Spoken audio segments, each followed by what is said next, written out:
Bonjour à toutes et à tous et bienvenue sur le podcast Ma Thérapie. Ce podcast a été créé dans le but de nous accompagner vers plus de conscience et d'amour. Alors, au cours des épisodes, j'espère qu'on grandira ensemble, que j'arriverai à t'apporter de la joie, de l'amour et surtout des outils qui t'aideront dans ton quotidien. Je te souhaite une très belle écoute. Ok, alors c'est parti. Je suis super heureuse de faire ce podcast après un certain temps d'arrêt. En plus, on est dans des conditions super cool. On est à Pierrevert avec Pauline. On est dans la nature, vous allez sûrement l'entendre. Chose qui est aussi un petit peu différente, c'est que avant de faire ce podcast, il y a eu toute une préparation qu'on a fait ensemble. On a tiré les cartes, on s'est vraiment ancré pour être vraiment pleinement disponible et dans le moment présent et pouvoir délivrer l'information avec le cœur le plus possible. Donc je trouve ça super déjà. Avant de commencer, de demander à Pauline de se présenter, on en a parlé un petit peu en off. Il y a quelque chose que j'aimerais bien installer, c'est de mettre, avant de débuter, de poser une intention pour ce podcast. Donc Pauline, chose un petit peu différente, avant de te présenter, est-ce que tu as une intention que tu aimerais poser pour ce podcast et pour les personnes qui nous écoutent ? Alors ça tombe bien, c'est une très belle idée Lily, je te remercie. Au niveau de l'intention, on peut mettre quelque chose à ce que toutes ces informations soient passées pour le plus de personnes possible, pour avoir la meilleure compréhension possible, que ce soit fluide, que ça réveille des choses toujours dans la lumière pour chacun. Ok, super. Je te remercie pour cette première intention de tout le podcast, du coup. Avec plaisir. Alors, du coup, est-ce que tu pourrais te présenter un petit peu ton parcours, qui tu es, comment est-ce que tu en es arrivée à être thérapeute holistique ? Oui, complètement. Alors, j'ai eu un parcours un petit peu atypique, si on peut dire. Je savais déjà tout ce que je voulais faire assez tôt, c'est-à-dire à l'âge de 7 ans, je voulais déjà être coiffeuse à l'époque. J'ai ouvert donc à 20 ans mon salon de coiffure. Ça a duré pas mal d'années. Il y avait toujours ce rapport thérapeutique malgré tout, puisque dans un salon, on est toujours à l'écoute, on est seul avec nos clients. Ils se confient sur beaucoup de choses, sur des parcours de vie. Donc on accompagne. Et ça a été quelque part ma formation, si je peux dire là-dessus. Ça a été vraiment quelque chose de très formateur. Et donc j'ai évolué. Là-dedans, j'ai eu quand même pas mal de chocs dans ma vie, notamment des deuils. La perte de mon papa à 12 ans, de mon mari à 21 ans. Donc 12-21, c'est ce qui a créé mon code, quelque part, d'activation, où j'ai pu développer mes capacités, quelque part, pour mettre pour le bien collectif, en fait, pour chacun. Donc ça a été vraiment un mélange de expérience personnelle, professionnelle, en tant que maman aussi. Et là, je pense à toutes les mamans qui vont écouter, ou alors même des fois sans être maman, mais voilà, il y a des enfants de cœur, si on peut dire. C'est très formateur. Les enfants sont nos guides. Et partant de là, c'est juste monumental, quoi. Donc, encore une fois, thérapeute, etc., c'est une étiquette. On est d'accord. On est vraiment sur avec qui on est, qu'est-ce qu'on peut transmettre, et toujours essayer de sortir du mental au maximum, quoi. Et du coup, tu m'as dit que tu as ouvert ton salon à 20 ans. Et qu'est-ce qui t'a fait quitter ce chemin, on va dire, où tu étais du coup dans la coiffure pour te mettre pleinement sur une autre voie et prendre un nouveau cap ? Alors ça a été progressif. Quand j'ai commencé ça, j'ai ouvert effectivement à 20 ans. J'ai perdu mon mari quelques mois après l'ouverture du salon. Juste après, quelques mois après, j'étais enceinte de ma première. Il y a eu beaucoup de changements puisque j'ai rencontré quelqu'un. Et c'est là où je me suis ouvert en fait sur pas mal de choses. J'ai commencé par du Reiki. J'ai travaillé des mémoires cellulaires. J'ai fait un travail sur moi aussi. Toutes mes capacités se sont développées. J'ai fait l'hypnose quantique, les fleurs de Bach, j'en passe, tout ça. Il y a beaucoup de formations. Mais surtout pour du personnel, en fait, pour travailler sur moi. Et le fait d'avoir toutes ces... j'ai eu des conflits, comme tout le monde aussi. Tout ça, c'est formateur. Et il y a eu un déclic, c'est assez rapide chez moi. C'est-à-dire, quand j'ai l'idée, quelques jours après, il y a tout qui change. Ok. Ah, c'est super. Enfin, c'est super intéressant de ce chemin de... Ok, il m'est arrivé des choses très fortes. Maintenant, qu'est-ce que je peux faire pour accueillir, m'ouvrir et continuer de grandir avec tout ça ? Je trouve que c'est beau et fort comme parcours. Tout à fait. Et c'est ce que je pousse justement aux personnes. C'est-à-dire, on va parler de cette vie qui est... on est tous dans une partie d'échec, si on peut dire. C'est ce qui me vient à l'esprit parce que Monopoly c'est un peu moyen, quoi. Oui, on est plus dans le capitalisme avec le Monopoly. C'est ça. On est plus dans la stratégie avec les échecs, on va dire. Ouais. Et c'est voilà, peut-être on va retomber, mais l'important c'est pas tomber, c'est se relever au final et de grandir à travers chaque expérience, quoi. Et chaque expérience que vous allez vivre, c'est unique et c'est valable en fait. On est tous uniques, c'est ça qui est génial. Il n'y en a pas un qui sera pareil. C'est super beau, c'est très touchant et je trouve que ça véhicule beaucoup d'espoir et d'encourager les gens à se dépasser, on va dire, mais au-delà de se dépasser, plutôt de se retrouver d'une certaine manière, de retourner en soi pour accueillir les différentes parties de nous qui ont pu être blessées, etc., pour ensuite pouvoir accueillir des choses plus positives comme la joie, l'amour, et du coup pleinement.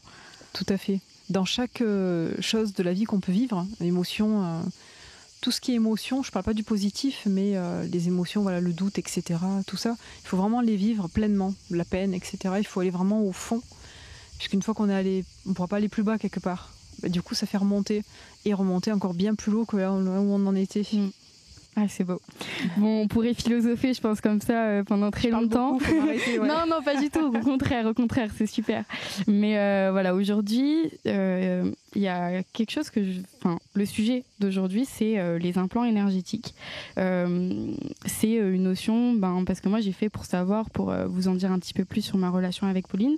Ça a été ma thérapeute qui, pendant, sur 4 séances, on a fait tout un travail ensemble. Et ça a été la première personne qui m'a parlé de la notion du coup d'implant énergétique. Et vu que je suis en pleine découverte et j'ai envie de vous partager justement toutes mes découvertes, j'ai trouvé l'idée sympa d'en savoir plus sur les implants énergétiques. Donc Pauline, est-ce que tu peux nous expliquer ce que c'est un implant énergétique ? Tout à fait. Alors un implant, c'est pas donc je parle plus aux personnes qui ont besoin de choses plus cartésiennes. Alors ça va pas être quelque chose tout de suite qu'on va voir l'implant. C'est pas on a été implanté, on est une broche ou etc. On n'est pas là-dedans. C'est pas matériel. Non. D'accord. Du tout. On est vraiment c'est même pas organique, j'ai envie de dire. On est vraiment dans de l'énergétique, d'où le nom implant énergétique. Alors des implants, on en a tous. Donc qu'est-ce qu'un implant ? Ça va se loger sur différentes parties du corps. Ça peut créer des douleurs. Notre perception peut être différente et il y a différentes cases là-dedans. Donc de manière plus concrète, c'est une certaine forme d'énergie qui est stockée en nous et qui du coup va nous bloquer dans notre quotidien ou créer des schémas dans notre vie. Ou c'est d'une manière un peu matérielle, on va dire, sachant qu'on a compris que c'était quelque chose d'immatériel, mais d'une manière imagée pour que les personnes puissent comprendre. C'est ça, c'est une sorte de boule d'énergie, une mini boule d'énergie. Alors, il y a plusieurs aspects. Ça peut être... alors moi, je visualise. Donc, ça va être, quand j'ai une consultation, ça va me venir comme ça, c'est-à-dire ça peut être une cordelette, ça peut être des plaques, comme on peut visualiser du métal. Ça l'est pas comme on le connaît nous, en fait, mais ça l'est sur le point de vue énergétique et donc ça limite. Il peut y avoir beaucoup de choses comme ça. Ça peut être par filament. Alors, c'est vrai que dans ce que je dis, c'est jamais toujours... j'apprends même encore aujourd'hui, parce qu'il y a des trucs que je vois, je dis, c'est phénoménal, quoi. Mais c'est surtout quand on les désactive. Du coup, ça se matérialise de manière différente, finalement, pour chaque individu. C'est ça. En fonction il peut y avoir des choses similaires. Les cordelettes, c'est assez classique quand même. Il y en a des chaînes, des choses comme ça. Puisqu'on peut avoir des mémoires d'esclaves, de choses comme ça. Voilà, il y a des choses qui se retrouvent. Mais sinon, on est tous uniques, avec une histoire unique du karmique, etc. J'affinerai, tu me diras. Oui, tes questions. oui, complètement. Parce que ma question que je souhaitais te poser, c'est comment est-ce qu'on peut les détecter ? Comment est-ce qu'on les détecte ? Est-ce que c'est un thérapeute comme toi qui peut les détecter ? Ou est-ce que déjà nous-mêmes, on peut les détecter ? Comment ça se passe à ce niveau-là ? Tout est possible, en fonction de notre niveau de conscience. Un thérapeute vient quand vraiment on arrive à notre limite et il n'y a pas d'avancement. Mais si une personne est vraiment très connectée, sans être thérapeute, elle va sentir qu'elle est limitée dans certaines choses de sa vie et se dire « Ok ».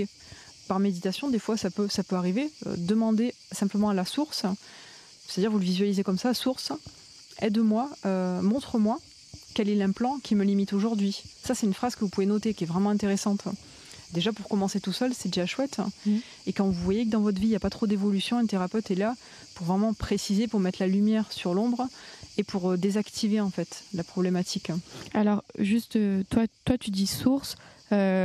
Évidemment, ça peut être le mot qui résonne le plus avec nous. Je sais qu'il y a des gens, ça peut être Dieu, il y a des gens, ça peut être univers, ça peut être lumière, ça peut être... Exactement. C'est trouver son mot et ensuite de faire ses demandes à ce mot-là, on va dire. Personnalisé. Le tout, c'est que la demande en fait soit faite en positif et au présent.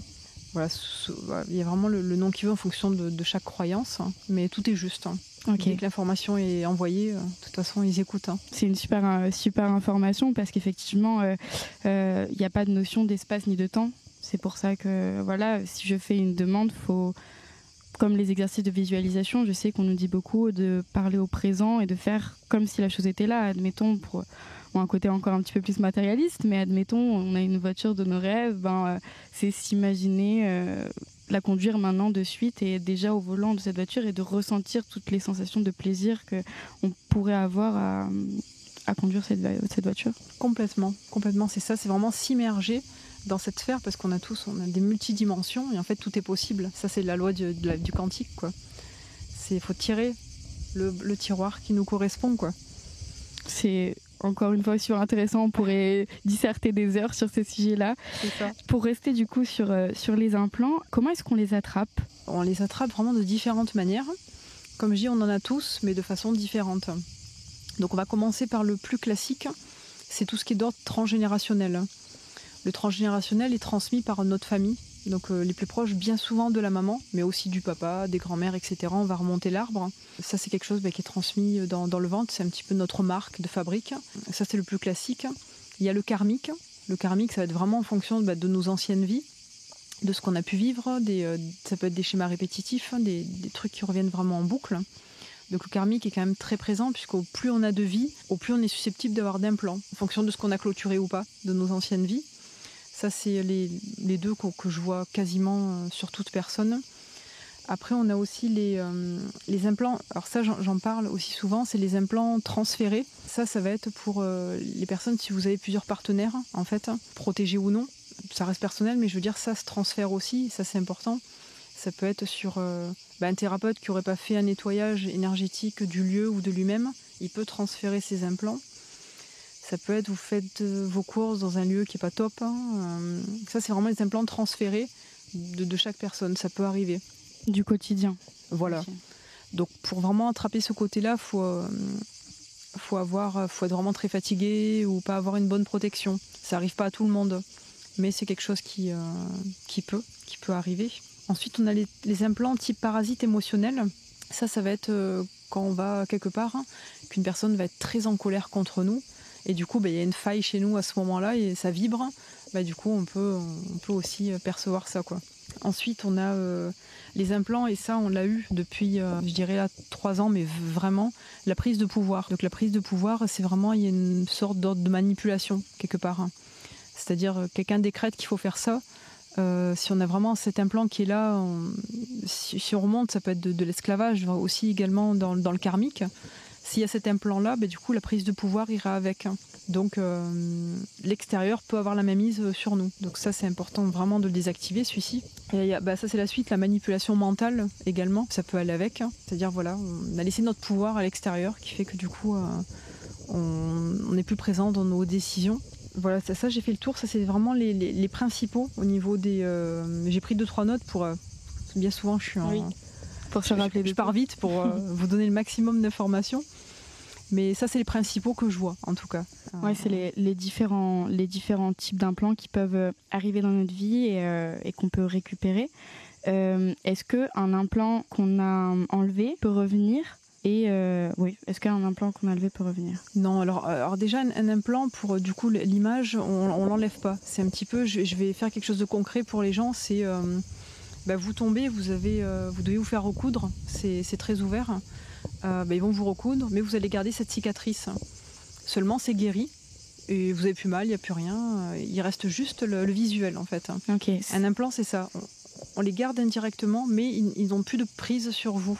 Ok, c'est comme des brèches qui sont un peu ouvertes en nous et qui peuvent nous faire mal et du coup nous faire agir contre nous dans notre quotidien. Ouais. Et le fait de les refermer, ça les guérit, ça nous fait plus mal et on vit plus librement. Tout à fait. Ok. C'était un peu une des questions que je voulais te poser, c'est de quelle manière le fait d'avoir des implants peut impacter notre vie. Alors les exemples je vais parler de moi parce que du coup c'est vraiment du concret. Par exemple, il y a quelques années, donc je pratique beaucoup de yoga et je me retrouvais à un moment donné d'avoir une douleur dans le mollet gauche, mais sans plus, un truc comme une crampe constante en fait, et qui n'avait pas lieu quoi. Parce que même c'était quand je pratiquais pas, juste quand je m'asseyais les jambes droites, je dis tiens, donc je consulte une consoeur et elle me dit écoute, tu as un implant, donc je lui ai pas du tout parlé de ça en fait. Elle me dit tu as un implant dans ce mollet gauche. C'est un rapport avec une de tes anciennes vies en Égypte. Et en fait, c'était comme un... J'ai pas de mots, mais quelque chose qui accroche, là. Ça grippe. Ouais. Avec des... Avec des pinces, une pince à linge. C'est pas mal. Ouais, ou les trucs des jeux, là, pour attraper. Ah oui, j'ai l'image. C'est des... j'ai pas le mot, mais on comprend très bien, oui. Dans les jeux, là. C'était ça, en fait, dans le mollet, avec une chaîne et qui me retenait. Et effectivement, à ce moment-là, les décisions... j'étais toujours un petit peu ça fonctionnait pas, ou il y avait toujours des bugs. Donc elle a eu quand même une bonne précision, donc elle a désactivé, après ça s'est terminé. Après ça peut être aussi et juste pour rester sur cette expérience, tu as senti du coup un changement dans ta vie à la suite de ça? Complètement. Dans la prise de décision, déjà la gêne n'était plus là, en fait c'est parti, et du coup dans la prise de décision j'ai pu avancer un peu plus, j'étais plus retenue. Incroyable. Ouais. Ou ça peut être tout simplement aussi des plaques qui sont au-dessus, qui limitent au niveau du 7e chakra, qui fait que les perceptions en fait ne sont pas optimum. Et quand on enlève cette plaque, du coup, c'est décuplé. Des exemples, il y en a vraiment beaucoup en fait comme ça. Je sais pas si je développe. Si tu en as 2-3 autres à nous partager qui te viennent, avec plaisir. Ouais. Il y a après comme autre implant que j'ai pu avoir, j'essaie d'aller dans des choses plus concrètes pour les gens. Ça peut être des mémoires aussi, par exemple, au niveau des épaules, qui fait que ça crée des douleurs, en fait. Et ça peut être d'ordre karmique, donc des pinces, des cordes, des cordelettes aussi. Le dos est plus d'ordre du passé, en fait. Donc l'épaule est un peu plus sur le côté, mais ça vous bloque aussi, ça limite. Et le devant, c'est plus lié au futur. Oui, c'est ça. Donc, par exemple, quelqu'un qui nous écouterait et qui a une douleur qui, par exemple, n'a jamais été réglée, que ce soit avec un kiné, par exemple, ou suite à une blessure, etc., qui a une douleur qui lui arrive comme ça et qui n'arrive pas à s'en séparer, est-ce que, du coup, ce serait intéressant pour lui d'essayer de voir si c'est potentiellement un implant, du coup? Tout à fait. J'ai eu une personne comme ça, justement, qui avait des gros problèmes de dos. Et donc, il m'avait expliqué un petit peu son passif. Donc, il y a eu quand même des opérations, malgré tout. Mais kiné, ostéo, et ça fonctionnait jamais. Et en fait, il y avait un lourd passé karmique qui le retenait. Je me rappelle plus vraiment du type d'implant qu'il avait. Mais quand on a fait le nettoyage, il dit, mais la douleur, je n'ai plus rien du tout, quoi. Ok. C'est parti. C'est J'étais quelqu'un qui avait même tendance, c'était visuel, qui était assez recroquevillé. Ses proches ont vu, il était plus droit déjà. Donc il y a eu vraiment un changement physique même. C'est ça. Ok, c'est beau. Tout à l'heure, tu nous expliquais du coup les différentes manières d'attraper des implants ou comment est-ce qu'ils arrivaient dans notre vie, donc que ce soit karmique, que ce soit quand on est dans des endroits très denses avec beaucoup de gens ou voilà un thérapeute qui aurait mal mis les barrières. Du coup, dans notre quotidien, comment est-ce qu'on peut se protéger par rapport aux implants? Déjà, comme je commencerai par la base dans toute chose, c'est vraiment travailler aussi au niveau des peurs. Parce que, on a tous plus ou moins des peurs, des croyances limitantes, des choses archaïques. C'est un petit peu comme au plus on a peur de l'araignée, au plus elle va vous venir, quoi. Donc c'est déjà commencer par ça. Et après savoir fouiller un petit peu dès qu'il y a une problématique. Donc déjà je peux te donner une liste un petit peu pour savoir, ça peut aider quelque part. Oui. Ça peut être, il peut y avoir des fatigues excessives, même par exemple si vous prenez des compléments, des vitamines, ou que vous dormez bien, vous avez une super hygiène de vie, mais une fatigue qui est là et là ça peut être vraiment parlant. Ça peut être des capacités quelqu'un qui a de grandes capacités et qui d'un coup est freiné. Moi, ça a été mon cas à un moment donné dans ma vie. Donc, du coup, il fallait que je monte plus haut parce que j'accompagnais des gens et je ne comprenais pas pourquoi. Donc, j'ai travaillé dessus. Effectivement, il y avait quelque chose qui bloquait. Donc, il y a de cet ordre-là. Il y a tout ce qui est maladie aussi. Certaines maladies peuvent être dues aux implants. pas toutes, hein, mais il y en a pas mal. Les douleurs, ça on en parlait quand on a tout essayé et qu'au final il n'y a plus rien. Alors ça crée aussi souvent des dérèglements hormonaux ou des cycles menstruels chez la femme, hein. Et notamment avec ce qu'on reçoit depuis quelque temps en fait, hein. Ça dérègle beaucoup et on peut quand même agir un petit peu là-dessus. D'accord. Dans la vie, il ne faut pas penser que bon, on a ça et on n'a plus le choix. Tout peut changer, se transformer en fait, et c'est ça le plus intéressant. Donc il peut y avoir ça peut être des gros doutes, les schémas répétitifs, des désorientations aussi, le manque d'ancrage. Voilà, il y a beaucoup de choses qui peuvent interpeller. Ouais, ça c'est toutes les manières du coup de détecter si on a des implants ou pas dans notre vie. Ok. Et du coup, comment se protéger Alors comment se protéger effectivement, pas récupérer des implants? Alors ça va être, c'est prendre un petit peu de temps chaque matin. En fait, c'est important pour soi, ne pas se lever au dernier moment pour se préparer, parce que du coup ça fait partir un petit peu en mode stress et la journée va moyennement commencer quoi. Ça va être, c'est déjà, ne serait-ce que si vous prenez 5 minutes, c'est déjà super. Ne serait-ce que l'intention. Ça va être peut-être des mantras à répéter, des mantras du style je suis joie, je suis lumière, des choses positives de qui vous êtes. Ensuite, c'est important vraiment de commencer la journée avec un bon ancrage, de commencer par monter vers la lumière d'abord. Donc vous fermez les yeux et vous visualisez une lumière. Par déduction, je commence toujours par le haut parce que c'est le positif et après on va dans l'ancrage. Donc ensuite vous redescendez, vous visualisez vraiment des racines et être dans l'instant présent, dans l'ici et maintenant. Vous pouvez créer une bulle de protection, hein, visualiser quelque chose par rapport à ça. Il y a certaines pierres qui protègent bien aussi. Tu as des exemples de pierres? Il y a les labradorites qui sont intéressantes. Okay. Ça c'est un petit peu la pierre de thérapeute entre guillemets, en bracelet ou en collier. Au niveau du plexus c'est intéressant. Il y a l'obsidienne qui est bien. Il y a l'œil de tigre. Que tu portes sur toi. Voilà, exactement. Et après, il y en a une, j'ai plus le nom, mais ça, c'est plus pour le côté la noire par rapport aux ondes. Donc ça peut être un plus, ça n'a rien à voir avec les implants, bien que il y a quand même un rapport.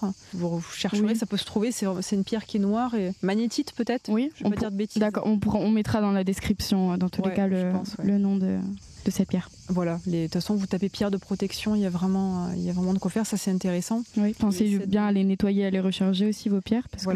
Ou à la lune, ou au soleil. Il y a de l'eau avec le gros sel. Ça, c'est important. Ou alors, il y a des grosses géodes pour les recharger, quoi. Ça, c'est intéressant. Et ça va être vraiment toujours votre perception dans la vie.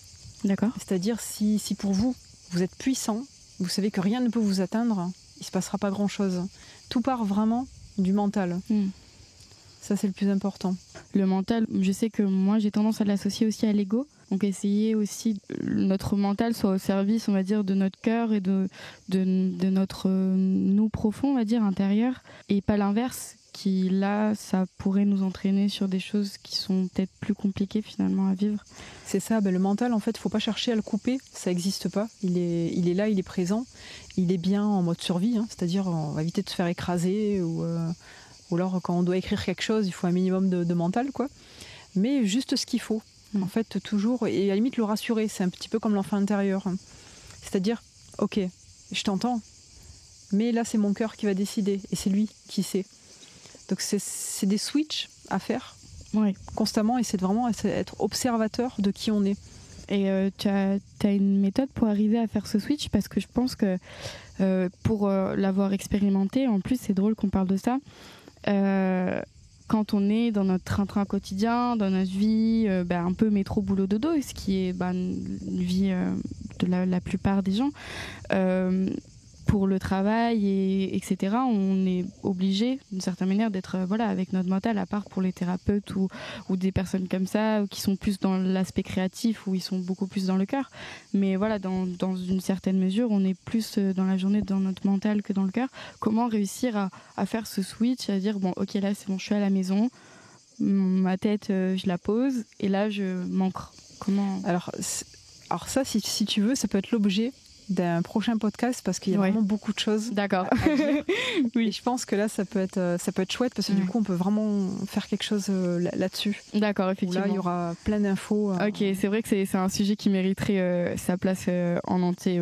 N'hésitez pas à nous dire si c'est un sujet qui pourrait vous intéresser, parce que je pense qu'il y aurait beaucoup de choses à dire, effectivement. C'est ça, mais là tout de suite, ce que je peux dire en tout cas, comme petite info qui est déjà intéressante, c'est simplement être observateur déjà de là où on en est, de ce qu'on fait. c'est déjà bien pour commencer. Oui. Ok, est-ce que sur les implants, tu vois quelque chose qu'on n'aurait pas abordé ? Alors, sur les implants, quelque chose qu'on n'aurait pas abordé. Ce qui peut être, ça je peux l'ajouter pour nos futures mamans peut-être qui nous écoutent, ou alors qui sont déjà enceintes, c'est très bien aussi. Tout simplement, si on a l'idée d'avoir un enfant mais que c'est pas encore, c'est vraiment très important pour la maman de faire ce travail déjà, puisque du coup pour l'enfant ça permet qu'il arrive de façon un peu plus entière, et du coup avec ce package qui va être beaucoup moins lourd, donc c'est intéressant de nettoyer ça avant, et surtout voilà, ne pas avoir de peur là-dessus. Simplement on a tous, allez ok, on y va, voilà, je désactive et puis c'est tout quoi. Est-ce que tu nous as déjà donné au début de ce podcast un exercice, on va dire, qu'on peut faire ? Est-ce que tu en as un autre à nous partager par rapport aux implants que tout le monde pourrait faire Ouais, alors ça c'est le principal, donc toujours commencer par cette connexion à la lumière, l'ancrage avant toute chose. D'allumer une bougie blanche, c'est la pureté aussi. Alors moi vous remarquerez, avant j'étais très protocole, aujourd'hui quasiment plus, parce que vous allez savoir une chose, c'est que la lumière, elle attend pas un protocole pour passer, elle est là. Donc déjà ça enlève une épine et c'est génial. Donc le tout c'est d'être vraiment en connexion avec vous. Si par exemple c'est une douleur spécifique, là à la limite c'est plus facile entre guillemets, vous vous connectez à cette douleur. Donc sous source, montre-moi quel est cet implant. Alors peut-être vous aurez beaucoup d'infos, peut-être pas, mais simplement avec l'intention libération de cet implant. Ça peut se verbaliser comme ça. Il peut y avoir aussi, ça c'est intéressant, moi il y a quelques années je le faisais, il y a du vent, c'est pas grave. Les bonhommes allumettes de Jacques Martel. Je crois que c'est ça, c'est Jacques Martel il me semble, les petits bonhommes allumettes. Voilà, les petits bonhommes allumettes, ça fonctionne très bien aussi. On n'y pense pas, mais pour les implants, ça le fait. Après, quoi d'autre ? C'est vrai que seul, c'est pas forcément évident. Il faut vraiment être bien. Nous, c'est ce qu'on peut faire en tant que thérapeute, parce qu'on est tellement habitué. Moi, j'ai déjà désactivé, mais sur un implant où j'expliquais tout à l'heure, j'aurais pas pu. Donc, il a fallu que je consulte. Mais ça va être sur des petites choses. Si votre mental est assez fort, par exemple, pour la prise de pouvoir, où vous avez envie de récupérer votre souveraineté, là, vous le désactivez, cet implant-là, parce que il n'y a pas à avoir une mainmise extérieure sur vous en fait. C'est vous qui êtes souverain de votre vie et non le contraire. Oui, effectivement, après c'est sûr que pour des travaux qui sont quand même assez profonds, dans un premier temps en tout cas, c'est mieux je trouve de se faire accompagner parce que en plus le fait de se faire accompagner, de un ça favorise l'échange et de deux ça peut nous permettre d'acquérir des outils qu'on pourrait ensuite mettre en pratique tout seul. Parce qu'en plus, à partir du moment où on l'a fait une fois, nos cellules s'en rappellent et on a un petit peu le guide d'utilisation, je ne sais pas comment dire, la trame à suivre pour ensuite pouvoir répéter l'exercice et peut-être aller plus loin ensuite dans un deuxième temps tout seul. C'est ça, tout à fait. Il faut ce qu'on appelle, il y a un petit cadre. Moi-même, j'avais besoin d'un cadre au début quand j'ai commencé. Aujourd'hui, il y est minimum, mais on n'a plus, en fait, vous allez faire votre sauce et c'est ça qui est intéressant. Et c'est pas sectaire justement. Donc il y a quelque chose, il y a une trame, puis après vous faites tant que c'est positif, faut y aller. Écoute, c'est super. J'avais une question que je voulais te poser et je crois que je l'ai oubliée. Peut-être qu'elle me reviendra ou peut-être que lors d'un nouveau podcast je pourrais te la poser. Est-ce que tu vois autre chose qu'on pourrait rajouter ? Alors moi j'ai pensé à quelques livres. Oui, c'était ma question finale, mais tu as pris les devants, super. C'est une belle connexion. C'est ça. Ouais, j'ai noté parce que je trouvais que c'était important. Après peut-être certains connaissent déjà, mais sinon partagez parce que c'est vachement important. Il y a la base qui est pour moi les 4 accords Toltec. Oui. Alors ça, pour moi au collège, déjà, ça peut être mis en place quoi. Ouais. Parce que clairement, c'est la base de toute une vie. Si tout le monde fonctionnait comme ça, il y aurait un peu moins de soucis. C'est sûr. Sans jugement, mais c'est un fait. Ouais. Après, donc, les 4 accords Toltec, je sais plus le nom, mais ça, il est... C'est de Don Miguel Ruiz. Ruiz, ouais. Ouais, il se trouve facilement. Oui, dans toutes les librairies, même sur... je vous mettrai tous les liens, de toute façon, en description. Il y a le pouvoir du moment présent. D'Eckhart Tolle. Il est juste la base. Je l'ai donné dans mon précédent podcast que j'ai fait toute seule. J'ai fait un solo pod où je faisais un petit peu mon retour d'expérience sur les différentes thérapies que j'avais testées. Et à la fin, vu que j'avais pas d'invité, j'ai dit là en ce moment je suis en train de relire pour la deuxième fois Le pouvoir du moment présent. Génial. De Eckhart Tolle. Parce qu'en plus, ce qui est incroyable avec ce genre de livre, c'est que on peut le lire plusieurs fois en fait. Il y a pas, on le lit une première fois et on a déjà Enfin, franchement, moi, quand je le lisais, j'étais obligée de faire des pauses parce que c'était très puissant ce qui était envoyé. Mais voilà, on peut le relire peut-être 2 ans après et apprendre encore, en fait. Complètement. C'est ce genre de livres, ils sont incroyables. C'est des pépites. C'est ça. Après, il y a... alors moi, lui, je l'aime beaucoup. J'ai une bonne collection. C'est Daniel Meroy. Et là, j'ai plus spécifiquement noté Le labyrinthe du karma. D'accord. Il est un peu en rapport aussi avec les implants. Je sais même pas si... Je crois qu'il en parle un petit peu, à voir. Hein. Mais il est passionnant, ce livre. Daniel Meroy, c'est une bible, cet homme. Okay. Il y a plus de 35 livres. Je connais pas du tout. Ah, il est magique. Ok. À lire. À rajouter à la liste qui n'en finit plus. À la connexion. Après, il y a La maîtrise de l'amour, encore de Don Miguel Ruiz. Ok. Celui-là, il est très très puissant.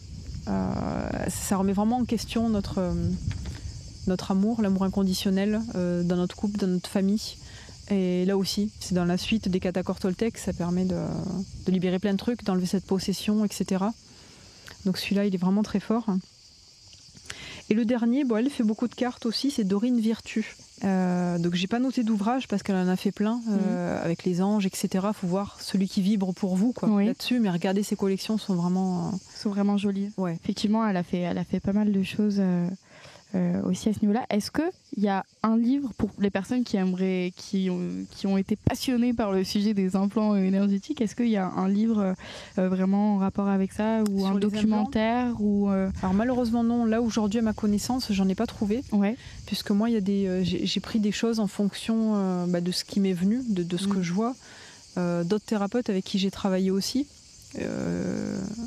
J'ai pas vu, en tout cas, aujourd'hui de livres là-dessus. Ou de documentaires, de choses. Après, honnêtement, je pense que si on écrit sur Internet les implants énergétiques, on peut trouver. Ça doit tomber. Mais après, voilà, on peut tomber sur peut-être... sur Internet, il y a de tout et n'importe quoi aussi. Donc, y a les bases. De toute façon, l'implant karmique est transgénérationnel, celui-là. Il est général. La plupart des thérapeutes peuvent en parler.